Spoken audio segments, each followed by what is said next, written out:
Muy buenas tardes, muy buenas noches, muy buenos días, depende de cómo usted esté viendo este programa. En el día, en la tarde o en la noche, da igual, estamos volviendo después de un par de semanas de inactividad por diversos motivos, motivos familiares, laborales y bueno, que tienen relación también con los quehaceres familiares y profesionales. Eh, Estamos en las últimas 2 semanas, con 2 semanas bastante noticiosas, mucho que revisar, mucho que hablar, pero queríamos partir básicamente por lo que fue toda esta temática electoral en Venezuela, ¿no? Un país que vive con una convulsión interna ya de hace algunos años, ¿no? Y estamos hablando desde que estaba en el poder el general Hugo Chávez Frías, eh, que posteriormente, dado su fallecimiento, digo, eh, se otorga posteriormente el mandato presidencial a Nicolás Maduro. ¿Quién es Nicolás Maduro? Era un chofer de camiones, un chofer de autobuses también, que evidentemente viene de una familia politizada y que logra posicionarse en términos de militancia, lo que fueron los inicios, ¿no? de toda esta conversión histórica que ha tenido el pueblo venezolano en términos políticos. Recordar también que antes Hugo Chávez era prácticamente eh, un depósito de petróleo para las empresas estadounidenses en donde venían, prácticamente tomaban el petróleo pagando a menos de $1 el barril de petróleo, eh, tomando de alguna manera lo que podemos denominar los recursos naturales de nuestras naciones, ¿no?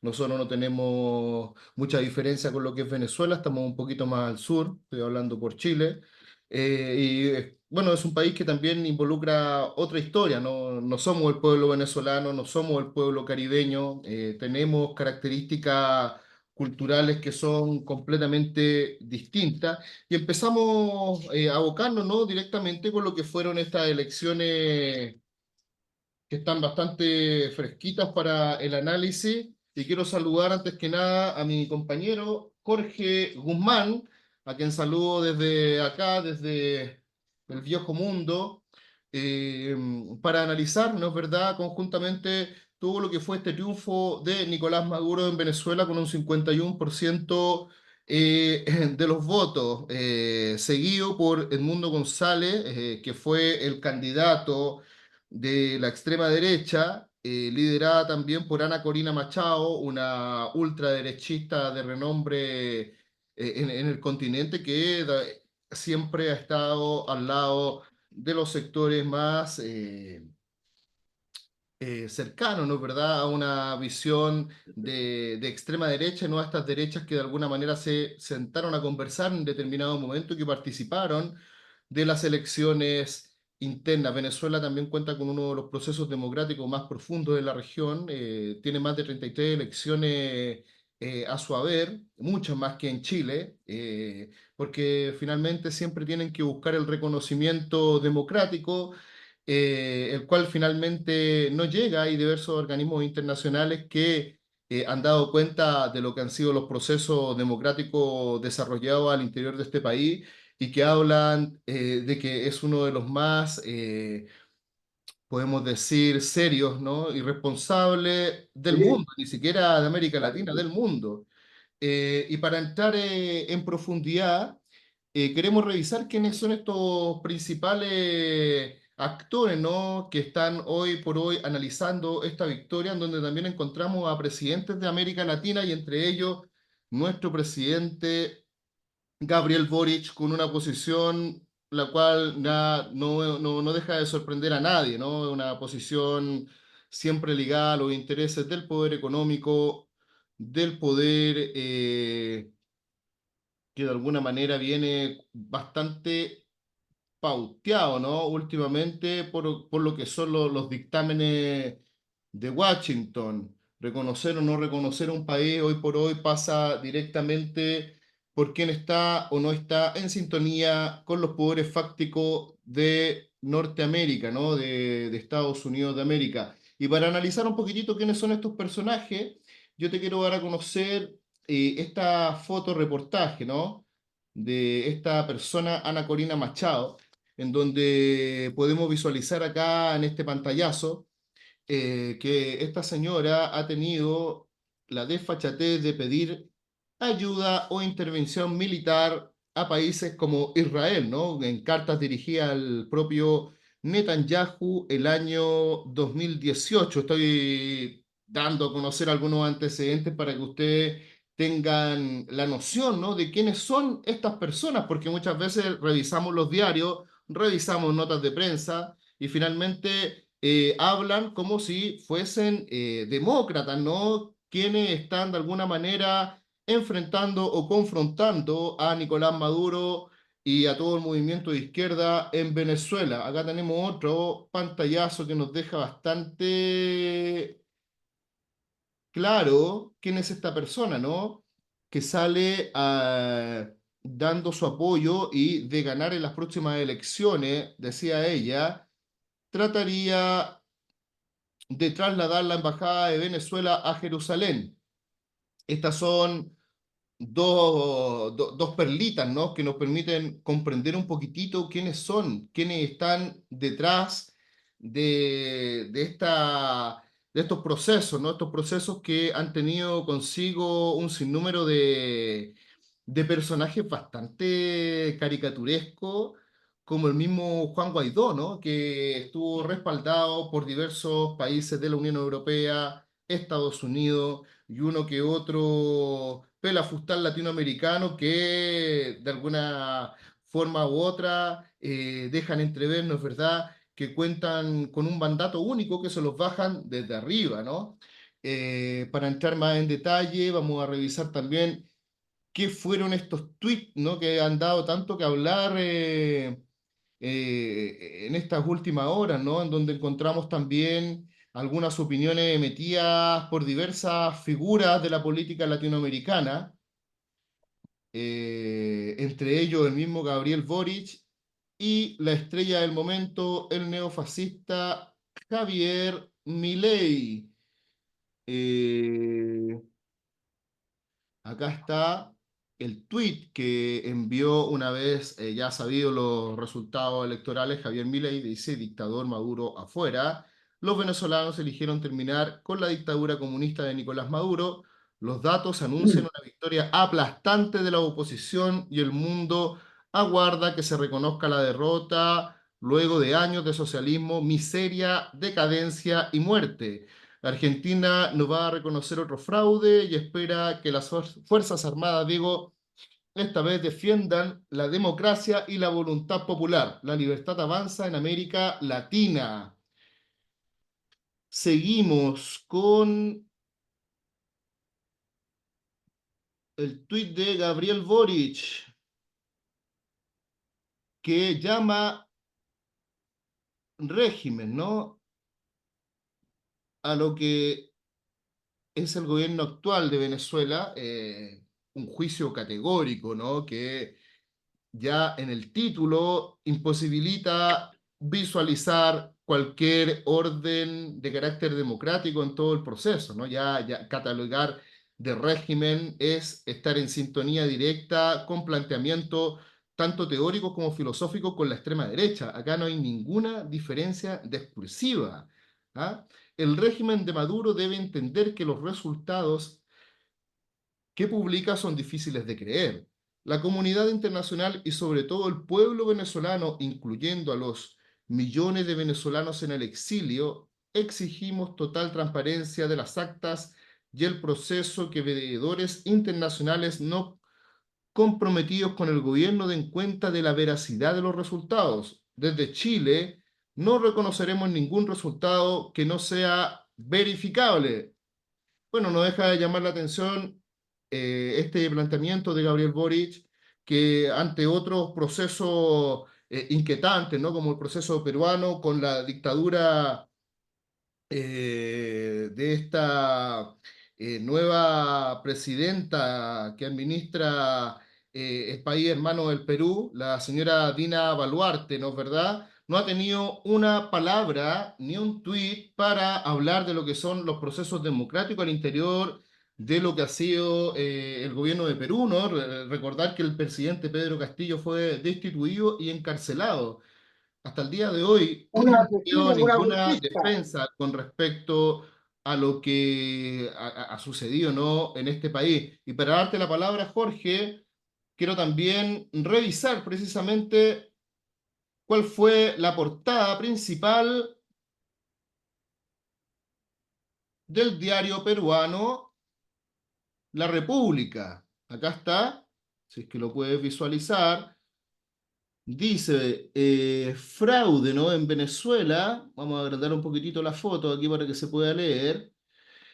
Fraude en Venezuela, estos resultados contradicen las encuestas a boca de urna que daban al opositor Edmundo González como ganador. Hasta el momento no he visto en ningún tuit y en ningún enunciado de prensa cuáles son estas encuestadoras de las cuales hacen referencia, ¿no?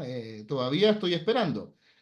Los gobiernos primero de Chile y luego el de Perú desconocen resultados hasta que se verifiquen. Y un poquito más abajo en este titular del el diario La República, un diario derechista en Perú, ¿ah? Dina Boluarte con un 5% de aprobación dirige mensaje al Congreso del 4%. 5 horas de mentiras.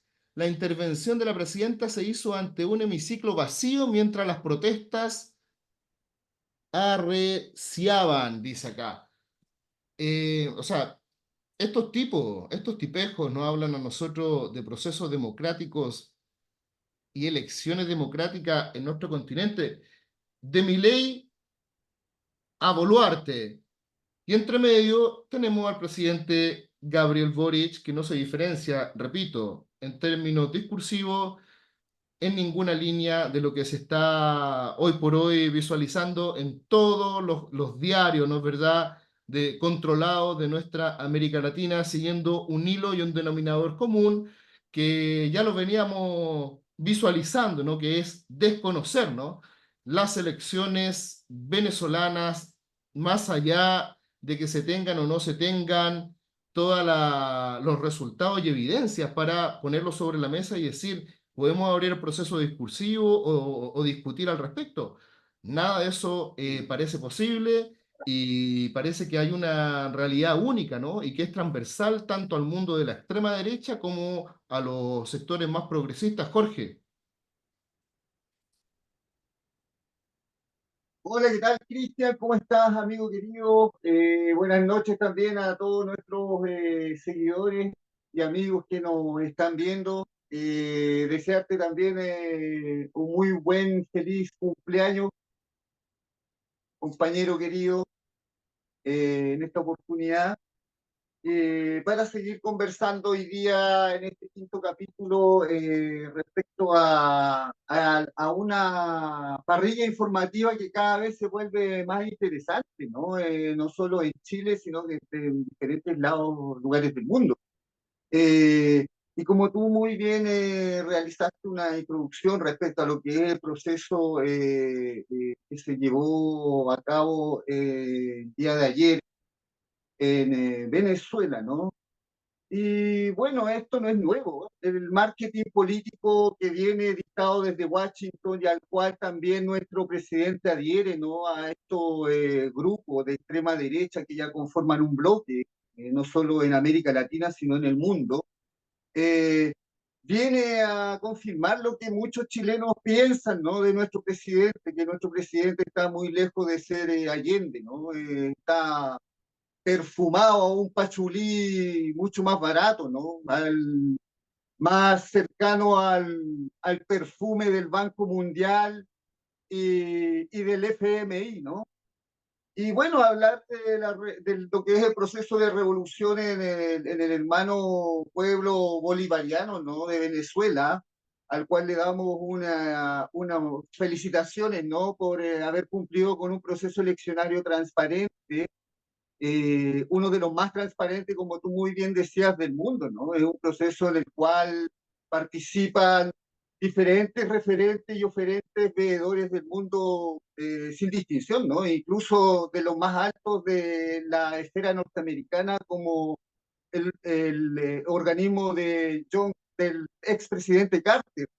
Entonces aquí no hay que poner en duda los procesos internos, ¿no? La injerencia golpista viene caracterizando lo que han sido los últimos años, ¿no? En América Latina y que tiene que ver con un colonialismo del cual tampoco podemos salir y no podemos romper. Y eso también es lamentable, ¿no? Esto obedece, nuestro presidente también obedece a las reglas de los grandes organismos y de los grandes consorcios internacionales que hoy día están manejando el país y el mundo también, no solamente Chile. Como tú muy bien mencionabas, ¿no? Toda esta escalada de líderes democráticos, pseudo democráticos libertarios, que hoy día también son soberanistas, eh, viene trabajando, ¿no? Con una campaña de desprestigio hacia los oponentes políticos y hacia los procesos que las sociedades latinoamericanas vienen realizando de manera transparente, ¿no? Y también apelando al tema de la dignidad humana, que es el gran concepto que la derecha del mundo está dejando de lado. Y bueno, Cristian, para terminar, ¿no? El tema de las elecciones en Venezuela, decir que estas anticampañas que realizan algunos personajes en Chile también, que se pasean por los matinales 24/7 sin ningún tipo de contrarrespuesta, ¿no? Avalando como tú muy bien decías, números estadísticos a partir de sus investigaciones independientes, ¿no?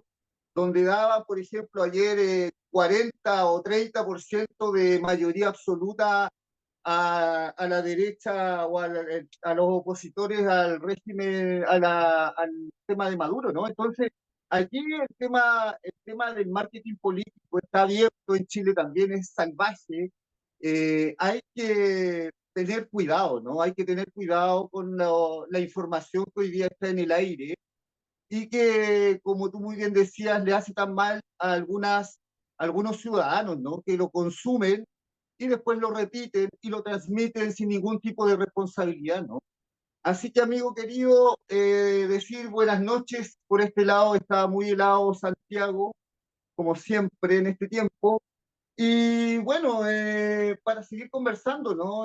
Respecto a los temas que tenemos para hoy día, ¿no?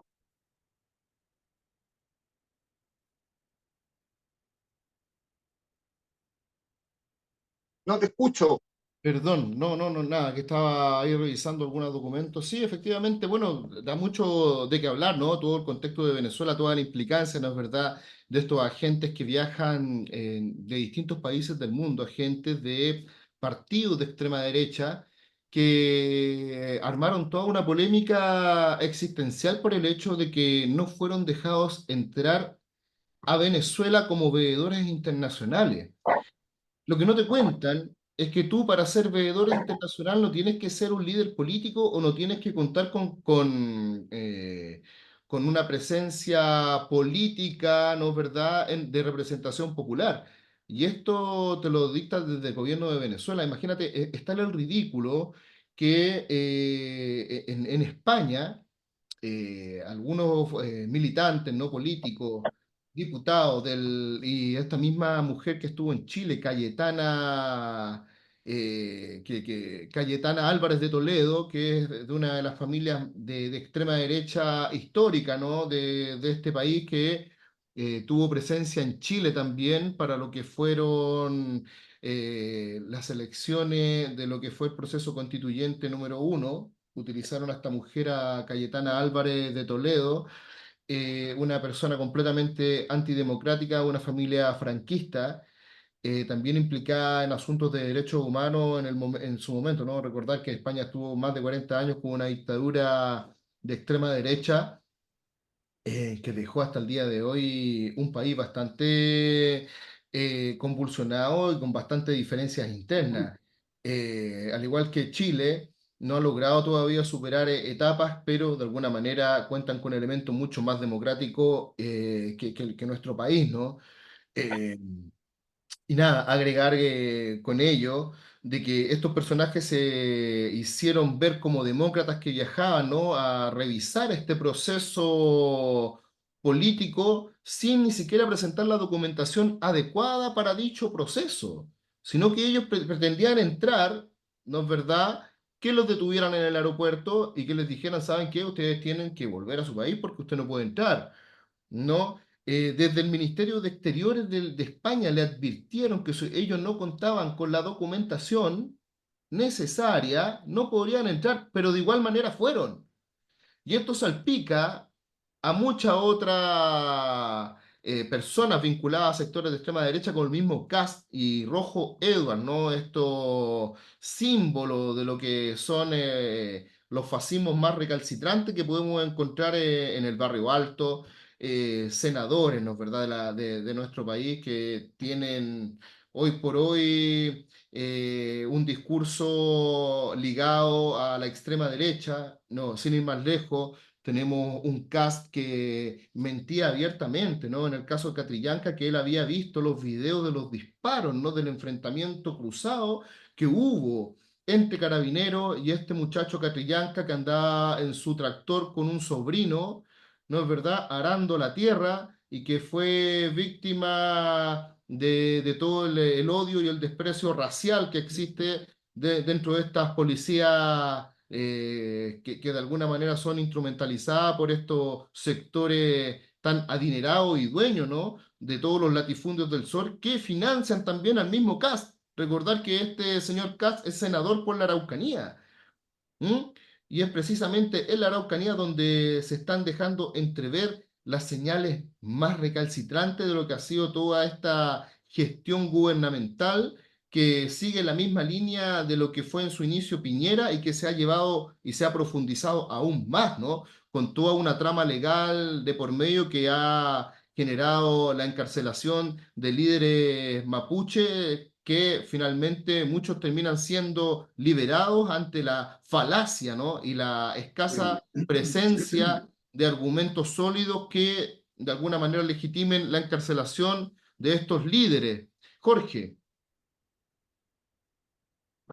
Bueno, Cristian, el tema de estos personajes, ¿no? Que se vienen paseando, como bien habíamos mencionado anteriormente, 24/7 por los matinales, el caso de Rosco Edwards y de Felipe Cas en Chile Bochornoso, eh, personajes que se autodenominan veedores internacionales y observadores internacionales, ¿no? Sin tener, como tú muy bien mencionas, ningún tipo de acreditación o de invitación diplomática para un evento como este tipo de eventos, ¿no? Entonces, bueno, es un circo, es el circo que tiene armado la extrema derecha, ¿no? Para deslegitimar los procesos que vienen en marcha, para deslegitimar a sus líderes, para deslegitimar el movimiento social, ¿no? Que está muy fuerte y que está activo en diferentes lugares, ¿no? Como tú muy bien mencionas, en Perú, en Argentina, en el mismo Venezuela, ¿no? Aquí existen campañas armadas que son producto de un marketing político que viene desde Washington, que viene desde la vieja escuela, que quiere seguir sembrando esta idea del mundo bipolar, ¿no? A Estados Unidos le conviene tener estos países satélites, estos países colonias, ¿no? Eh, con patriotas, pseudo patriotas que siguen representando los intereses de esta gran potencia, ¿no? Lamentable que tengamos personajes que se dicen ser demócratas y representan todo lo contrario, ¿no? En el día a día van en una escalada casi criminal, ¿no? Ya hoy día, pues, en el caso de la derecha chilena, particularmente, ¿no? El nivel de decadencia en las propuestas y en las acciones políticas que construyen en el día a día para la ciudadanía son lamentables, ¿no? O sea, No, no el tienen nivel es, propuesta. No hay propuesta, no hay el, propuesta de el Estado, no hay nivel, propuesta de gobierno. La derecha exactamente, descansa en dos puntos centrales. Uno es la mentira, a través de todos sus medios hegemónicos de información, ¿no es verdad? A través de todo podríamos denominar su vasallaje su pago, Estado, ¿no es verdad? En los medios de claro. comunicación, en los medios de prensa, en el mismo gobierno, ¿ah? En la misma empresa donde la gente se desenvuelve, están ahí, hay operadores, la extrema derecha está operando, opera en todos los medios de comunicación, obviando información como la que le entregamos al inicio de este programa, en donde tenemos una Corina Machado, que es la lideresa de toda esta extrema derecha venezolana, cómplice de toda la extrema derecha de Miami Beach, ¿no? De todo lo que es el sur de Estados Unidos vinculado a los sectores del Ku Klux Klan, ¿ah? Del Ku Klux Klan, de todo este gusanismo venezolano, cubano, que escaparon, ¿no es verdad?, con cientos de miles de dólares a buscar refugio a las paradisíacas playas de Miami. Encontramos todo un submundo, ¿no?, que coexiste con las otras oligarquías de carácter local, la oligarquía argentina, la oligarquía chilena, que viven y se regocijan en este Miami de una libertad bastante teñida de mentira y de absurdo, ¿no? Porque nunca te muestran la periferia de lo que está ocurriendo, ¿no? No te muestran los sectores populares de esta isla, en donde solo muestran, isla, perdón, de este sector paradisíaco de Estados Unidos que es finalmente convergente también a la isla de Cuba. Eso es lo que quería desarrollar. Eh, y también estuvo operando ahí CAF, ¿no? En la isla de Cuba, como uno de estos personajes que de alguna manera querían hacerse ver como luchadores por la libertad, amantes de posiciones muchas veces divergentes con lo que es la verdad que se busca entregar, ¿no? En programas como este. Jorge. Estamos terminando esta parte, ¿no?, que tenía relación con lo que es Venezuela, para entrar ya de fondo con lo que ha sido toda esta dinámica bastante baja, ¿no? Que nuevamente involucra a la UDI y a sus representantes, en este caso, que es el caso Macaya, un caso que realmente ya transgrede cualquier lógica racional y principio valórico, ¿no?, de las instituciones nacionales, y que habla de esta descomposición orgánica institucional que no tiene ningún empacho hoy en día de arreglar dictámenes judiciales siempre en beneficio, ¿no?, de la extrema derecha, del poder económico y de todos sus representantes. Estamos hablando de una persona que tuvo que desembolsar más de 150 millones de pesos para estar recluido en su mega mansión, ¿no? Esto es cerca de Rancagua, en donde cuenta con todas las comodidades que no cualquier chileno tiene. Ustedes pueden saber, no todos tenemos los beneficios que tiene una persona que puede desembolsar 150 millones de pesos para lograr la libertad después de agredir sexualmente a su propia carne, agredir sexualmente a niñas indefensas, ¿no?, que lo ven como un abuelito y que no saben cómo poder reaccionar ante un ataque sexual de un adulto, ¿no?, que lo ven como una persona cercana, una persona a la cual prácticamente no se le puede decir que no. Me imagino que fueron momentos terribles para menores de edad que hoy no cuentan con representantes en el poder legislativo de nuestro país, que de alguna manera vean y se la jueguen con todo por nuestros niños y niñas indefensos, y que este lamentable episodio no ha traído más que la posibilidad también de esclarecer las aguas en un país donde la extrema derecha y sus representantes gozan hoy por hoy de impunidad total, de lo que es esta mal llamada justicia. Jorge. Bueno, Cristian, decir que el caso Macaya desnuda las profundas desigualdades en lo que somos realmente como país, una sociedad fragmentada y estructurada por la constitución dejada por el dictador, un pantano de corrupción e impunidad del cual todavía no podemos salir. Es un lodazal que no permite pensar en otro tipo de sociedad o soñar al menos hacia la transición al desarrollo y modernidad política, económica, social o cultural. Señala también la existencia de redes de corrupción que están más allá, ¿no?, del Poder Judicial. Es otro caso emblemático de pedofilia, hay que decirlo, en los niveles más altos de nuestra sociedad. No es el primero, es una seguidilla de casos emblemáticos de pedofilia, ¿no? Y no es el Que primero que viene implica el a mismo partido, ¿no? gente que los va protegiendo, ¿no? Por eso aquí se tiene que hablar de redes de corrupción, ¿no? Entonces aquí, ¿qué es lo que tenemos en estos niveles de impunidad que los libra, los van librando de responsabilidades jurídicas, como tú bien dices, y otorga acceso a la fuga de la acción de la justicia, ¿no? La justicia no los puede sancionar a este grupo privilegiado de autodenominados patriotas que existen en Chile, ¿no? La pregunta que nos tenemos que hacer es si existe alguna esperanza de que esto cambie, porque aquí los anteriores programas nuestros nosotros hemos venido precisamente señalando, como tú también hablaste, Cristian, de la decadencia, ¿no? De la decadencia cultural, de la decadencia social en el cual está sumido el país que se está volviendo con un...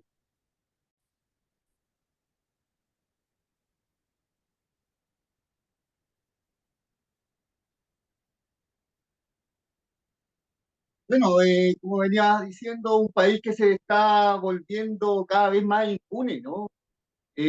Con un manto de corrupción del cual no podemos salir.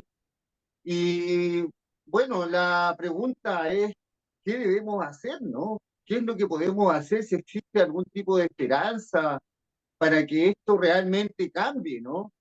Y si todas las instituciones, incluidas las militares, han venido desarrollando una cultura de corrupción, el ciudadano común va viendo que la justicia solo favorece a los poderosos, a los millonarios, al patriarcado, a la alcurnia blanca nazi pinochetista y a los políticos que sostienen con reformas cosméticas la constitución escrita por Pinochet.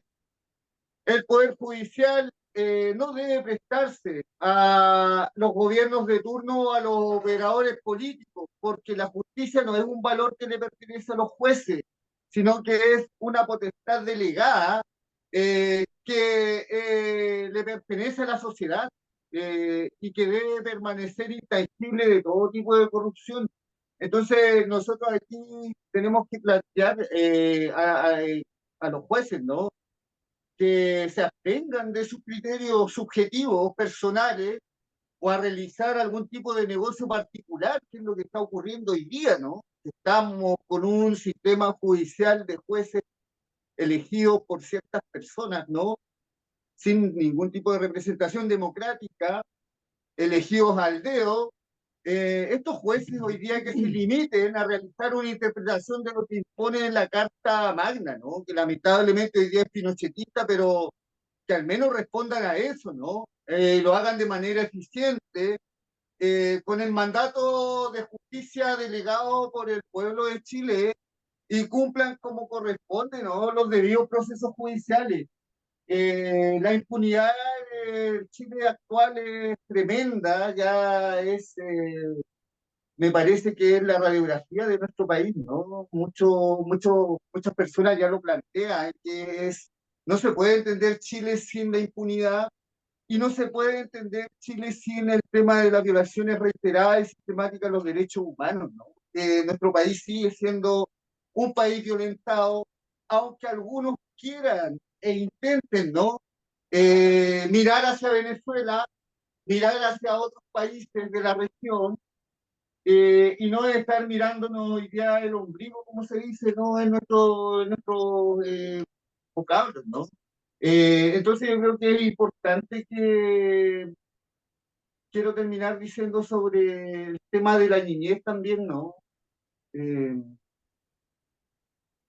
en un país tan corrupto, eh, hoy día la niñez también está invisibilizada, ¿no?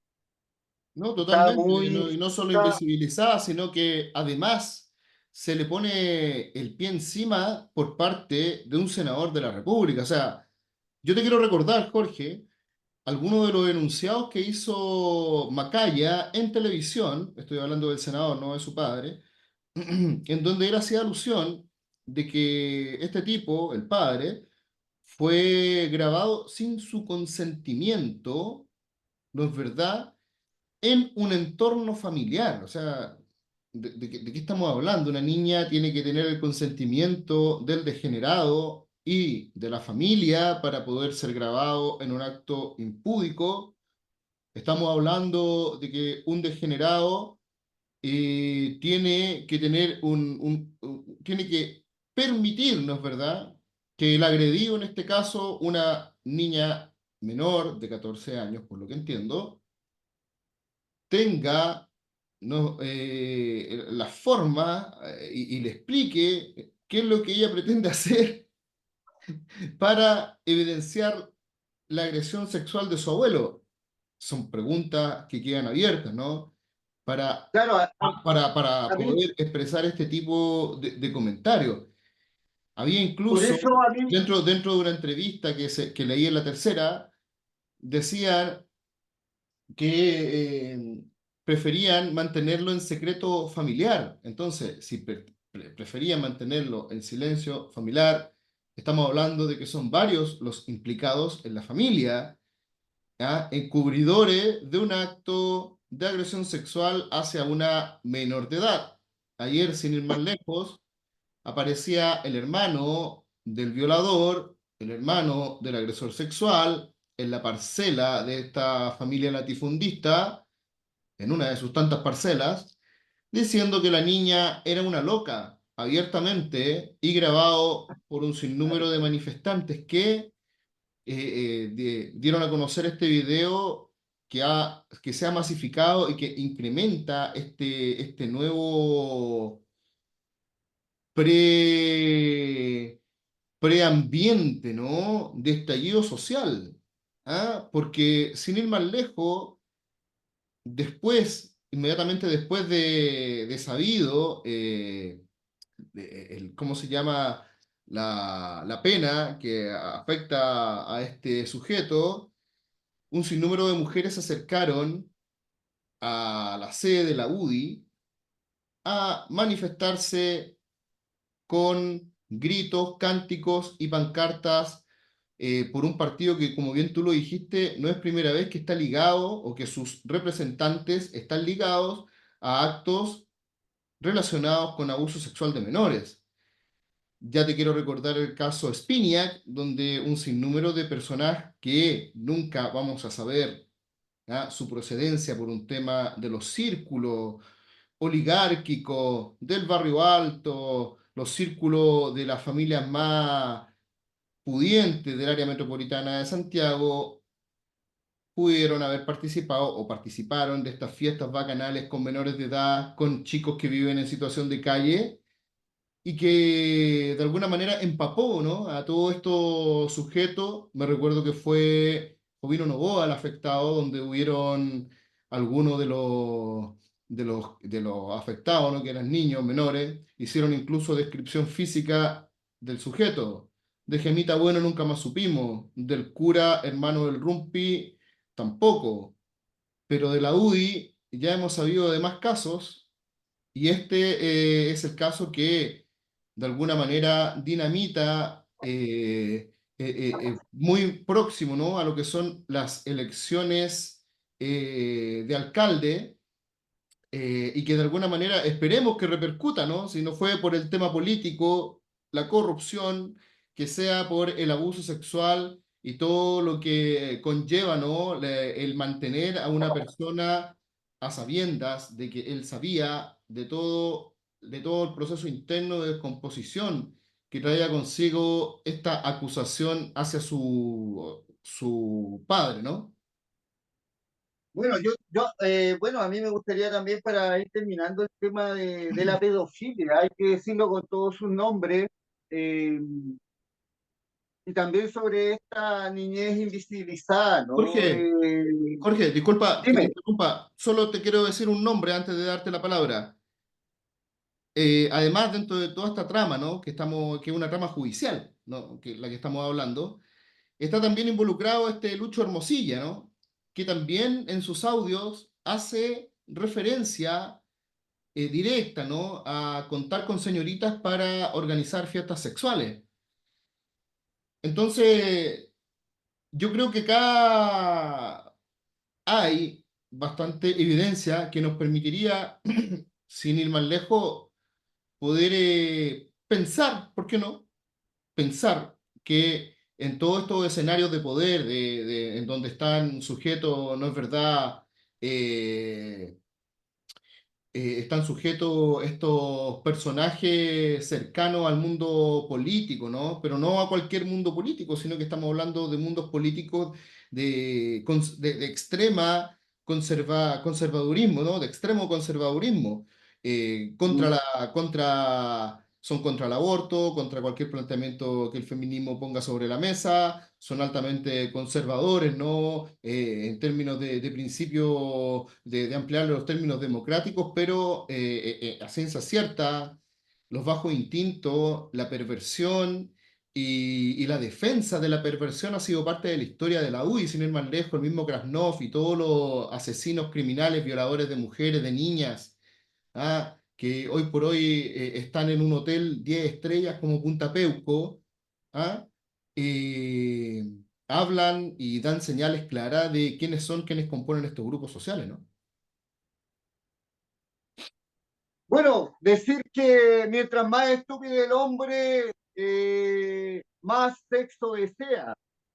Quiero terminar diciendo algunos datos, ¿no? Compartir con nuestros amigos que nos están oyendo, que sirve mucho para tener un mapa real de lo que está ocurriendo en nuestro país, ¿no? Sobre la niñez invisibilizada, sobre esta niñez que está vulnerada y que obviamente tiene este segmento, ¿no? De abusadores de cierto nivel económico que ven a los niños como como un producto más del mercado, como un producto más a tener, ¿no? Hoy día en este capitalismo salvaje, deshumanizador, tenemos estos ejemplos y tenemos eh, las acciones concretas de algunos sujetos, ¿no? Que cometen delitos, delitos que son aberrantes, delitos que deben ser acusados y que deben ser sancionados.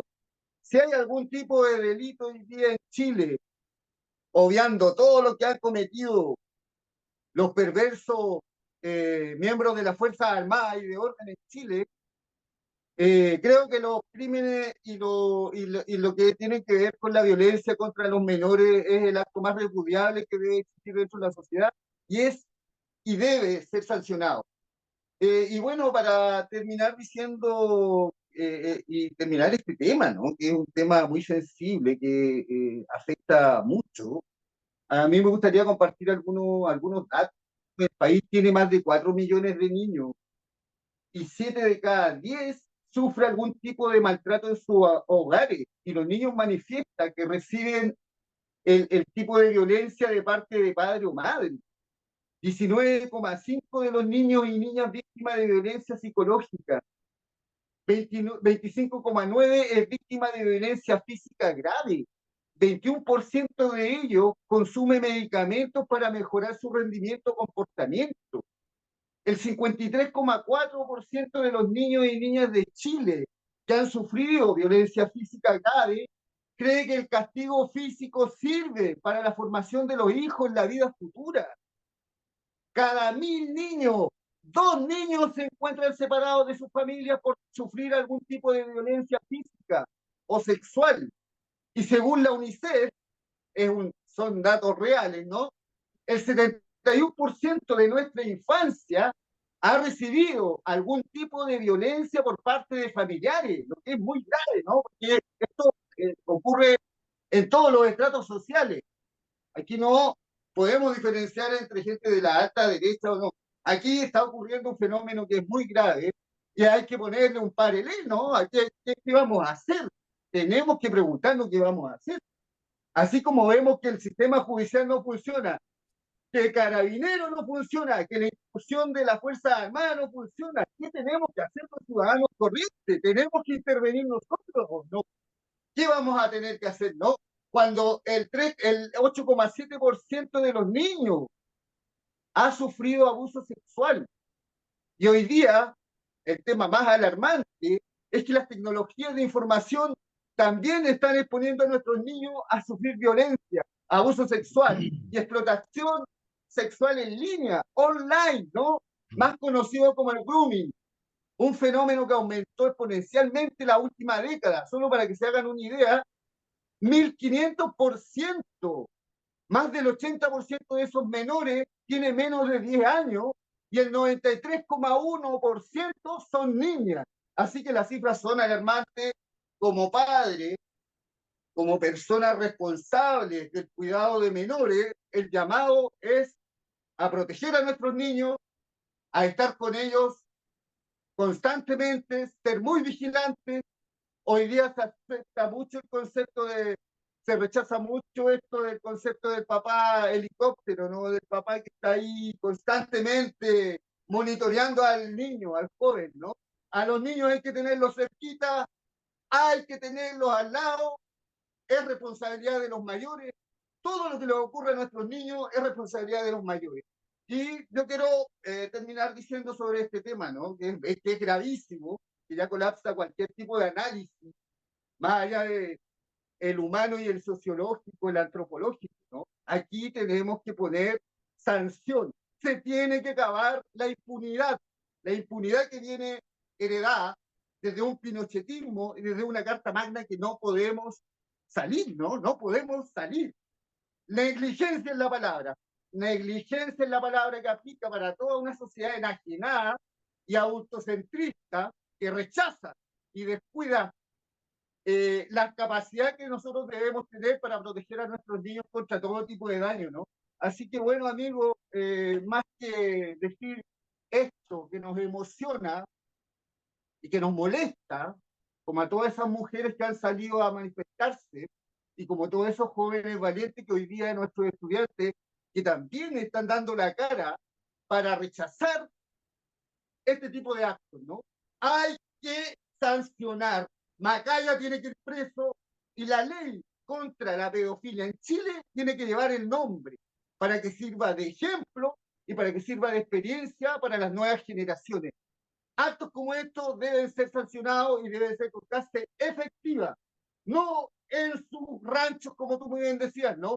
Tipos que se pueden pasear ejerciendo el mismo tipo de violencia que estamos reclamando, ¿no? Contra niños que son, en este caso lo hizo con sus nietas, pero un tipo patronal como este, un jefe, un dueño, patrón de Chile, lo puede hacer perfectamente también con los hijos de su obrero, con el hijo de los empleados que tiene, con el jardinero. Entonces hay que tener cuidado con este tipo de depravados, hay que sancionarlo y tiene que ir preso. Aquí no hay excusa, no hay derechos humanos para los asesinos, violadores de derechos humanos y para las personas que atenten contra nuestros niños.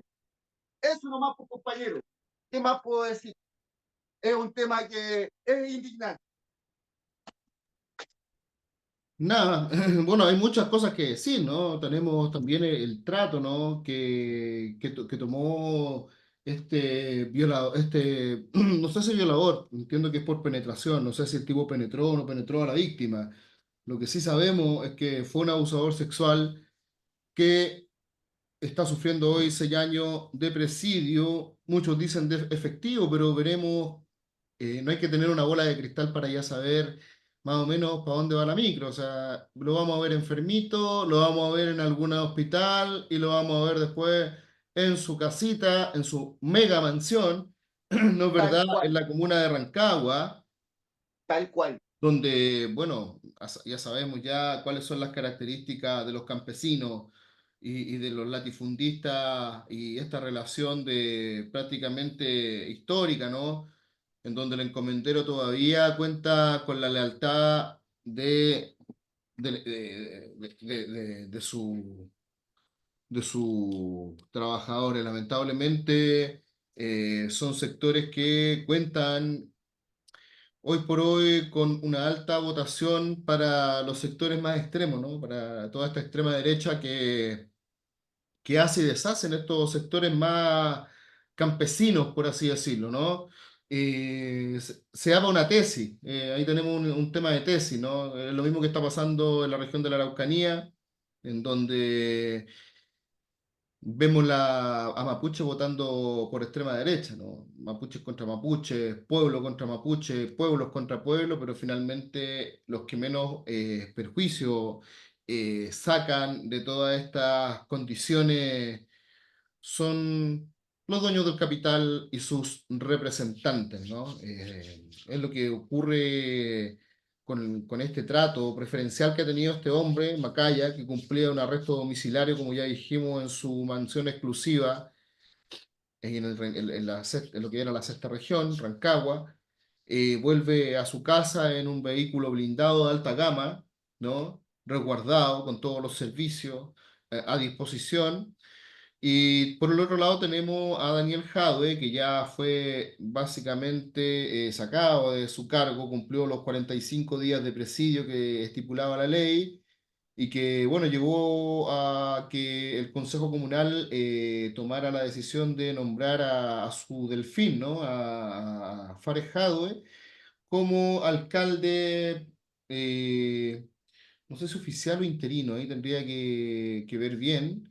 Interino, Mientras termina este periodo, ¿no? Que ya queda bastante poco, que se acercan las elecciones, eh, y lo vimos esposado con un chaleco amarillo, acusado de eventuales fraudes en administración desleal, estafa, fraude al fisco y reiterado, entre tantas otras acusaciones que arrastra el ex alcalde hoy, Daniel Jadwe, ¿no? Que sigue en prisión con un trato completamente injusto para nuestro ver, ¿no? Y queremos hacer con este caso evidenciar, ¿no? Todo lo que está sucediendo en un Chile que hoy está prácticamente indolente, indiferente, porque el caso Jadwe tendría, y el caso Macaya, ¿no? Ya tendría que ser elementos que de alguna manera permitiesen a nuestro país comprender la profundidad de lo terrible que es el sistema institucionalizado que tenemos, ¿no? Tenemos un poder legislativo que es el que dirime, define y estipula quiénes tienen que estar en el poder judicial.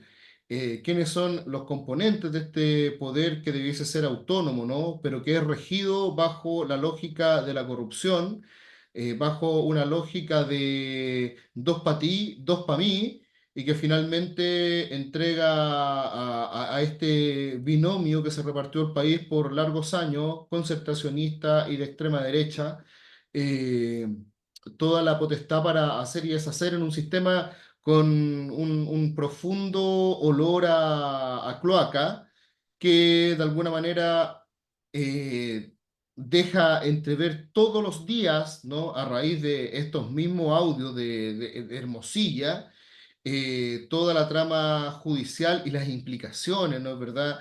Que muchos de estos sujetos han tenido en términos de definición de causas tan importantes, ¿no? Como en la misma, como el mismo tema Macaya, el mismo tema Hermosilla, ha callado hasta el día de hoy, en los medios no se toca, el tipo está completamente desaparecido, pero esta es la trama, este es nuestro programa, La Emboscada. No nos ven mucho, ¿ah? Esa es la verdad de las cosas. Tampoco pretendemos ser estrellas de la televisión, pero se presta para la reflexión. Queremos reflexionar, queremos compartir una visión distinta a la que tienen los medios hegemónicos. No somos periodistas, somos sociólogos y de alguna manera también tenemos las herramientas necesarias para dar a conocer y entregar argumentos que de alguna manera ayuden a comprender un poquitito más todo lo que es este entramaje.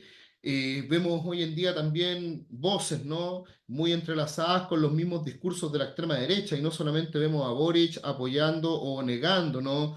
Todo lo que fue este proceso electoral en Venezuela, sino que también tenemos a figuras como José Miguel Insunza, tenemos a Isabel Allende, pertenecientes al Partido Socialista, que hoy por hoy es básicamente el aparato de contención de la izquierda en nuestro país y que ha consolidado, ¿no es verdad?, toda esta institucionalidad, como ya dijimos antes, desigual y decadente. Ahora, Jorge, pasando al último tema, que no lo vimos la semana pasada, por diversos motivos, ¿no?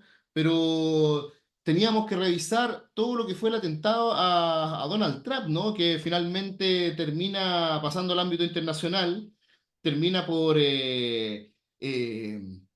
sacar de juego, ¿no? Al presidente actual de Estados Unidos, a John Biden, ¿no? Este sheriff con característica despótica, que de alguna manera es parte integral de todas las guerras que se están librando hoy a escala planetaria y uno de los más importantes vendedores de la industria armamentista estadounidense, ¿no? Nunca en la historia se habían vendido tantas armas como con John Biden.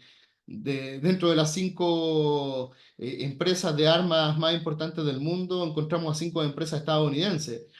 eh, y ha traído mucho rédito todo este entramaje de la guerra en Ucrania, ¿no? En donde todos vemos una ayuda para la contención del enemigo ruso, pero finalmente todo esto se traduce en grandes créditos, ¿no? Monetarios de tierras riquísimas, las tierras más fértiles de esta región de Europa, son los grandes productores de trigo conjuntamente con Rusia y que de alguna manera develan estos grandes intereses, ¿no? Que finalmente terminan por entregar un país, una nación a intereses industriales de armas, pero que de alguna manera siempre están entrelazados con los grandes intereses financieros, ¿no? Son los mismos accionistas de las grandes bancas corporativas las que hoy depositan toda su confianza en estas empresas armamentistas con inversiones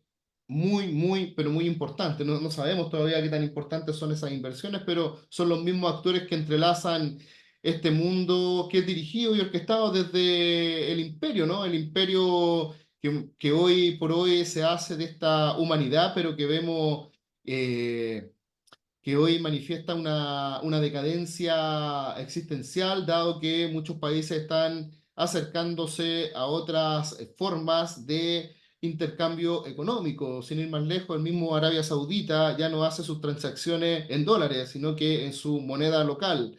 Y así es un claro ejemplo de lo que de esta transición que estamos viviendo y cómo no va a ser importante analizar este hecho que no es el primero, es el tercero ya que estamos contabilizando con Jorge.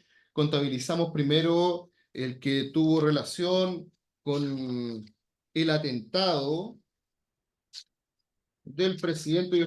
Tengo acá mis torpeos, ¿ah?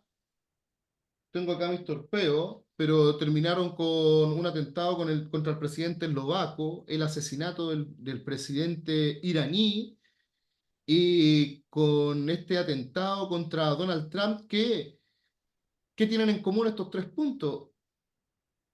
Que todos ellos están por poner fin a la guerra en Ucrania, por ejemplo, ¿no? Eh, y esto es algo que de alguna manera necesariamente se debe plantear. ¿Quiénes son los que están detrás? En Europa, la socialdemocracia y la extrema derecha están por continuar con la guerra y el armamento de Ucrania. Cuando hablo de socialdemocracia, hablo efectivamente del mundo socialista, ¿no? Que son los que de alguna manera también no tienen ningún punto de diferenciación con los mismos puntos que plantean los sectores más derechizados de estas sociedades europeas, ¿no? Tenemos el caso quizá más cercano, más vecino, que es el caso de Pedro Sánchez, pero Pedro Sánchez se le criticaba, o los sectores de izquierda le criticaban hacia el año 2023, hacia los meses de noviembre y diciembre, también estuvo enviando y vendiendo armas de guerra a Israel y son uno de los primeros que están hoy por hoy enviando armas a territorio ucraniano. No existe ninguna diferenciación. Está el Partido Demócrata estadounidense detrás de todo este tramaje. Y nada, te invito, nos van quedando 10 minutos, Jorge, te invito a ver una de las fotos para que analicemos más profundamente lo que fue este atentado que casi cuesta la vida del candidato republicano a la presidencia de Estados Unidos, Donald Trump. Eh, Acá tenemos algunos torpedos. ¿Cuán cerca estuvo la bala de impactar el cráneo de Donald Trump? Desde un tejado cercano a una reunión en Butler, Pensilvania, en el marco de la campaña presidencial de Donald Trump, un joven de 20 años, identificado por el FBI como Thomas Matthew Kroc, disparó al expresidente con un rifle. Fue una ráfaga que incluso alcanzó civiles, uno de ellos un bombero voluntario y padre de familia. Y aunque las balas iban dirigidas a Trump, quien estaba prestando un discurso en el recinto ferial, solo una de ellas logró alcanzarlo y le perforó la oreja. Y es que el candidato tuvo un momento de suerte, pues justo giró su cabeza evitando que la bala le penetrara el rostro.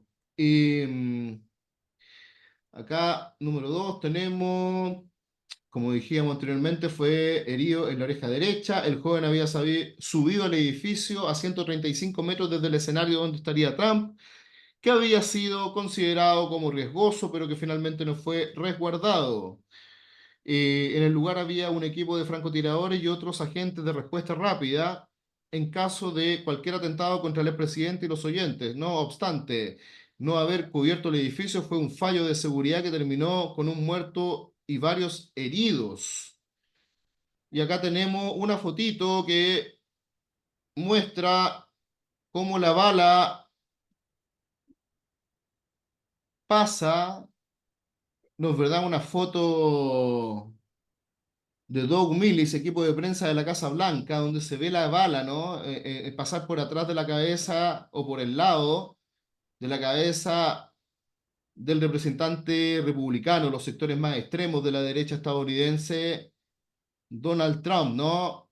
Un asiduo referente de lo que es el sionismo en Estados Unidos y que no va a cambiar absolutamente nada, que va a empeorar la situación palestina en Medio Oriente con su llegada al poder. Lo que sabemos a ciencia cierta es que después de esto vino la debacle del Partido Demócrata con la salida ya del senil y decadente John Biden, ¿no? El enviado especial de la guerra con una demencia senil bastante avanzada, ¿no? Pero que la prensa hegemónica mundial trató siempre de ocultar o no hacer referencia.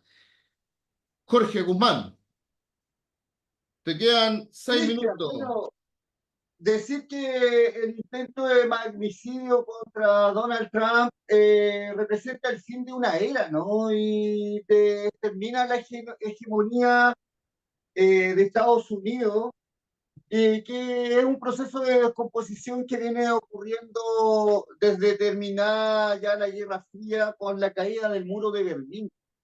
Y también como otro elemento, yo creo que también no se puede comprender el intento de magnicidio en Estados Unidos sin comprender que se produce un arma cada 3 segundos. Existen festivales de armas, como bien tú dices, este tipo de vaquero senil, que es John Biden, que no se va porque lo echen, se va solo porque ya no puede trabajar más, ¿no? Es parte del ciclo de la vida.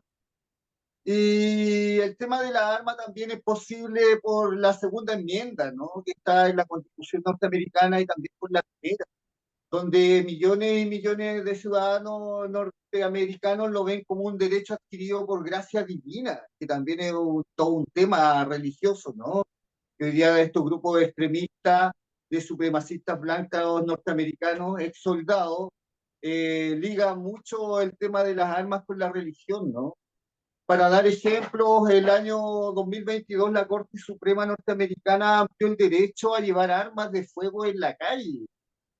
Y también para no ir más lejos, en el México que está narcotizado, ¿no? Las armas norteamericanas están desangrando el país, ¿no? Al país mexicano y circulan cerca de 17 millones de armas, todas de fabricación en su mayoría norteamericana, ¿no? Jorge, Está en la te, hago crisis en una- el tema te quiero de la... hacer una pregunta, ya que estáis tocando esa línea, te quiero hacer una pregunta porque aquí tengo el registro de lo que había dicho anteriormente. Te quiero desviar un poquito del tema realmente, ¿ah? Porque al intento de asesinato de Trump se suma el de Robert Fico, que es presidente de Eslovaquia, ¿no? Que tú sabes que fue uno de los principales oponentes a que se planteara el tema de enviar armamento que arribase directamente a tierra rusa, ¿no?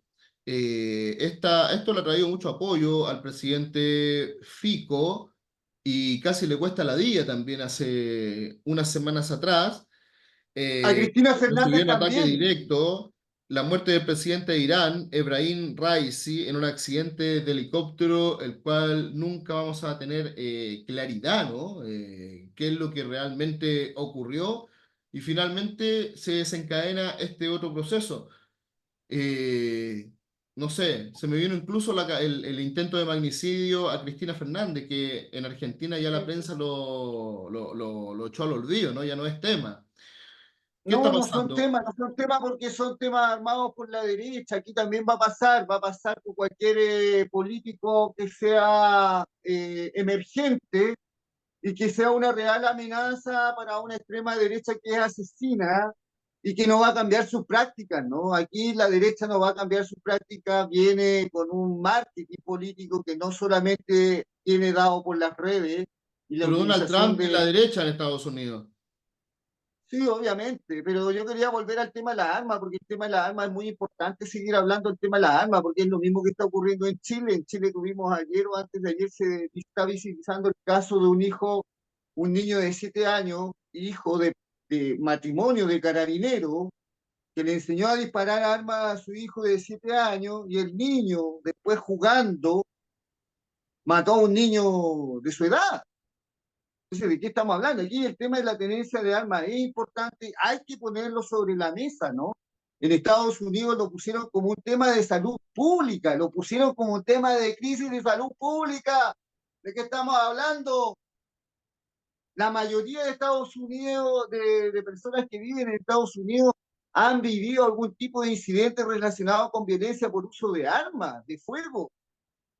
Sin embargo, este tipo de medidas son simbólicas, aquí no hay cambio, aquí estas medidas no cambian la política sobre el tema de fondo, que es la tenencia de armas en Estados Unidos, que es precisamente lo que le ocurrió a este presidente, ¿no? Que estuvimos a punto de verlo en vivo y en directo, ¿no? Como fue el asesinato de Kennedy, hoy día con las cámaras que existen de alta resolución, si esa bala hubiese ingresado al cráneo, ¿no? Por la oreja, por el costado, por el lóbulo del ojo, ¿no? Eso habría sido una imagen tremenda, ¿no? Yo también quiero hacer un llamado a la violencia, ¿no? Desde la emboscada hacemos un claro llamado, ¿no? Nosotros podemos ser oponentes políticos a la política económica y a la política real de Estados Unidos, ¿no? A la política generacionalista, imperialista, ¿no?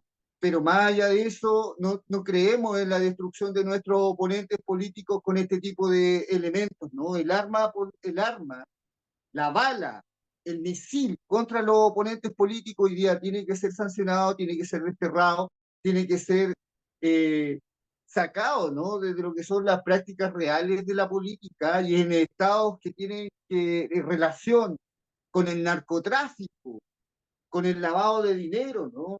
Con la invisibilización de los secretos bancarios como ocurre en Chile, este tipo de situaciones se pueden seguir dando. En este caso se trataba de un joven, de un llanero solitario, ¿no? De un lobo solitario, que casi aceptó un golpe muy grande, ¿no? Porque matar al presidente norteamericano tiene precio, no solo en el mundo del narcotráfico, sino también en algunas colonias africanas y en algunos países que están en contra, ¿no? Del imperialismo norteamericano. Entonces, el tema de las armas hay que tenerlo sobre la mesa en un país como Chile, que tiene el ejemplo, ¿no? De esta conformación de lo que ocurre en Estados Unidos, donde los grupos supremacistas blancos mayoritariamente son ex soldados que pertenecen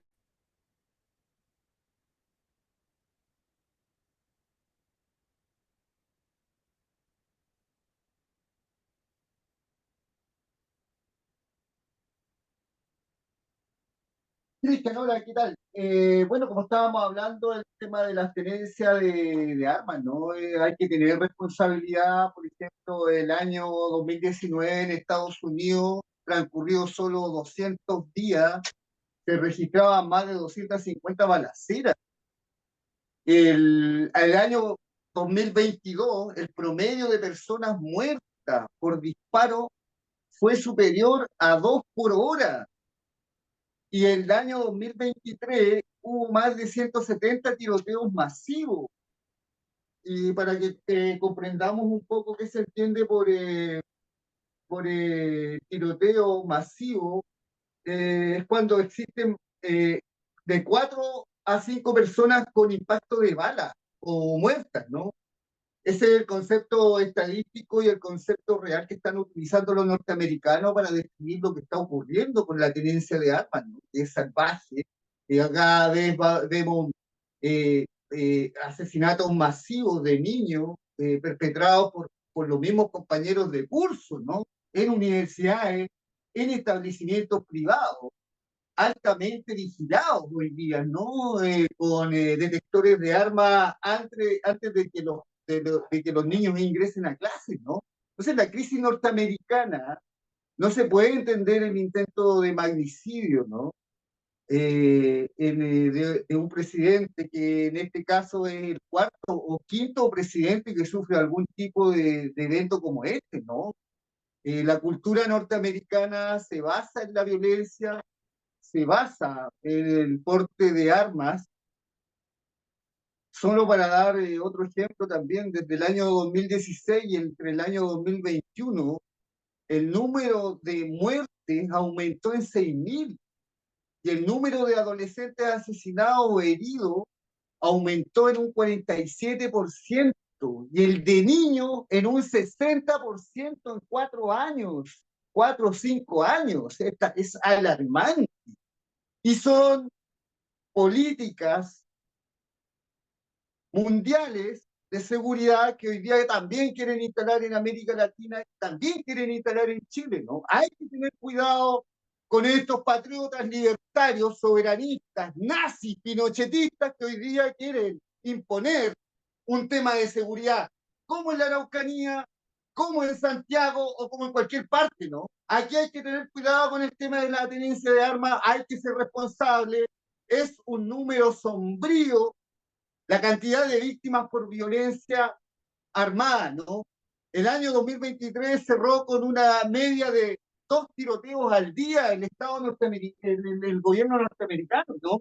Que pregona democracia, que pregona libertad, que pregona un modelo que está en decadencia, ¿no? Como habíamos mencionado, es una decadencia que viene, el neoliberalismo norteamericano también tiene contradicciones, el capitalismo tiene falencias y las viene demostrando, ¿no? Las demuestra el movimiento social que está activo en muchas partes del mundo, lo demuestra el trabajo precarizado, lo demuestra cada vez la cantidad de personas que tienen que vivir en situación de calle o dejar de pagar un arriendo y vivir de allegado o vivir en toma en nuestro país. Es un fenómeno mundial, ocurre en muchas latitudes, el capitalismo está en crisis, ¿no? Estamos en camino a una transición de la organización político internacional a uno que es multipolar. Se acabó la Guerra Fría, se acabaron las dos potencias que erigían el orden mundial también, ¿no? Hoy día el orden mundial obedece más a una lógica multipolar, globalizada y que es mucho más compleja, ¿no? El mundo está viviendo un proceso de transformación que viene desde esta unipolaridad que ejercía Estados Unidos, ¿no? Hacia una mirada que tiene que ver con lo que está proponiendo China y Rusia, que es el multilateralismo, ¿no? El intento contra Trump representa el fin de la era norteamericana, viene a mostrar la decadencia de lo que es, ¿no? La injerencia norteamericana en el mundo, ¿no? Así que, amigo, eso de decir por este lado, ¿no? Que el tema de las armas sigue siendo relevante. Hay que ponerlo sobre la mesa. Desde la emboscada hacemos un llamado permanente hacia soluciones más pacíficas, hacia políticas públicas que tengan que ver con la educación y con, obviamente, formar, ¿no? Ciudadanos políticos que tengan como elementos para la vida la paz, el amor, la cooperación, la solidaridad, ¿no? No resolver los conflictos a través de la violencia y terminarlos a través de lo que es un balazo, muchas veces contra un ciudadano igual que uno, ¿no? El tema de las armas es grave, hay que ponerle un pare, Perfecto, como a la Jorge. pedofilia, como a Perfecto. la corrupción y como a todos estos elementos que nos quieren imponer, ¿no? A través de la televisión y de los estereotipos, esta derecha, esta derecha que es cada vez más inhumana, una derecha que es miserable y se va volviendo y que atenta contra los derechos nuestros, ¿no? Sí. Hablando de los derechos humanos más Efectivamente, elementales. pero hoy por hoy vemos que no solamente la extrema derecha ni las derechas, sino que también es parte importante de lo que son estos partidos socialdemócratas, ¿no? Que están en esa esfera de derechización y de minimizar el avance de los logros de lo que podríamos decir las antiguas escritoras dicen, la clase trabajadora, ¿no? Que hoy por hoy el trabajador no se ve a sí mismo muchas veces con sus pares como un trabajador más, ¿no? No nos vemos como un conjunto en sí, sino que nos vemos como entes individualizados remando cada uno por su lado, lo cual es muy fuerte en Chile. Y por eso resulta tan difícil comprender un poco las dinámicas que se realizan en términos sociales, como por ejemplo en Venezuela, que muchas veces se mira por sobre el hombro lo que está ocurriendo realmente, pero ya se ha encaminado a un proceso de revolución social. Hay y existen, ¿no? Entidades formativas a nivel barrial, existen organizaciones sociales pero muy fuertes que le dan vida al poder popular en Venezuela. Hay escuelas de formación en los barrios, hay escuelas de formación en los sindicatos, hay universidades públicas, la educación se ha visto reforzada. Y hace unos días decía el sociólogo argentino de la Universidad de Harvard, Atilio Borón, Venezuela en el último año creció casi no me recuerdo si era el 6 o el 0,6%, pero ya había crecido mucho más que otros países llamados democráticos en América del Sur. Eh, Cabe recordar también que existe una mirada bastante despectiva a lo que ha sido todo el proceso desde el chavismo en adelante, ¿no? En donde la conformación de estas organizaciones sociales ha sido tan, pero tan profunda que han podido formar y han podido materializar proyectos que tienen directa relación con las cooperativas de hábitat y vivienda. Estas cooperativas de hábitat y vivienda no reciben créditos de los bancos, ¿no?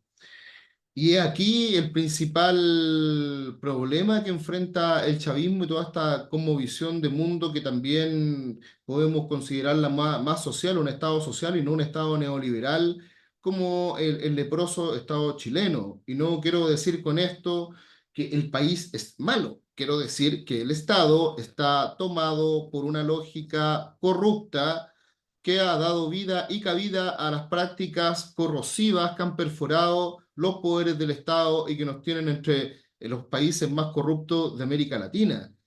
Acá en Chile lo ilegal, perdón, es legal, pero siempre de la mano de los grandes intereses de las familias más ricas de Chile y de América Latina. Somos un país con menos de 20 millones de habitantes todavía, y que con una de las poblaciones más bajas de nuestro continente y que ha permitido, por ejemplo, a la familia Luxich ser la más rica de América Latina. O sea, un país con una población pequeña, con un territorio que a diferencia de Brasil, Argentina, quizá Perú, Colombia, es más pequeño y que da cabida a tener a los más ricos del continente. Podemos, no sé, visualizar, pensar en los niveles de exfoliación de nuestra sociedad, ¿no? De exfoliación de derechos, exfoliación de nuestros recursos naturales, siempre de la mano de los intereses de estos pequeños grupitos, ¿no? Que dan cabida al barrio alto y a los barrios, como dijo un economista tiempo atrás, barrios similares a las ciudades más ricas de Alemania y Suiza. Fue un premio Nobel que hacía ese alcance, que lo voy a dar el nombre en el próximo programa. Y así estamos despidiendo este nuevo programa de La Emboscada, Jorge, con estas reflexiones finales. Contar que tienen a tres potenciales autores del asesinato de Carabinero. Esperemos que esto no tenga relación con el ocultamiento de lo que es el tema Macaya, ¿no? Y el tema Jadwe. Montaje, montaje. Esperemos que no. Y protestas en Santiago por la precarización de la educación pública. Esperemos que cuando tengamos que hablar del legado del presidente Boric, hablemos de más universidades públicas y de más niños con las notas más altas de todas las pruebas de medición que se realizan, que vengan de escuelas públicas y no de escuelas privadas. Jorge Guzmán, te mando un abrazo y cerramos con este fraternal saludo. A la próxima. Cristian,